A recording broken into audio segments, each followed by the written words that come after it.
Exodus 8. 7 days after the Lord had struck the Nile, he said to Moses, "Go to the palace and tell the king of Egypt that I order him to let my people go so they can worship me. If he refuses, I will cover his entire country with frogs. Warn the king that the Nile will be full of frogs, and from there they will spread into the royal palace, including the king's bedroom and even his bed. Frogs will enter the homes of his officials and will find their way into ovens and into the bowls of bread dough. Frogs will be crawling on everyone, the king, his officials, and every citizen of Egypt." Moses, now command Aaron to hold his stick over the water. Then frogs will come from all rivers, canals, and ponds in Egypt, and they will cover the land. Aaron obeyed, and suddenly frogs were everywhere in Egypt. But the magicians used their secret powers to do the same thing. The king sent for Moses and Aaron and told them, "If you ask the Lord to take these frogs away from me and my people, I will let your people go and offer sacrifices to him." "All right," Moses answered. "You choose the time when I am to pray for the frogs to stop bothering you, your officials, and your people, and for them to leave your houses and be found only in the river." "Do it tomorrow," the king replied. "As you wish," Moses agreed. "Then everyone will discover that there is no God like the Lord, and frogs will no longer be found anywhere except in the Nile." After Moses and Aaron left the palace, Moses begged the Lord to do something about the frogs he had sent as punishment for the king. The Lord listened to Moses, and frogs died everywhere, in houses, yards, and fields. The dead frogs were placed in piles, and the whole country began to stink.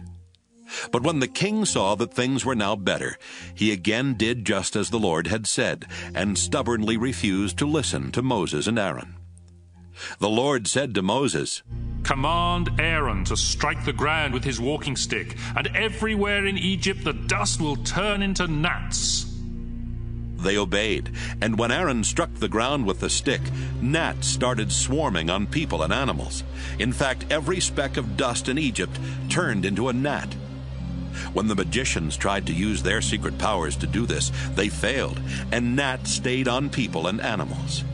The magicians told the king, "God has done this."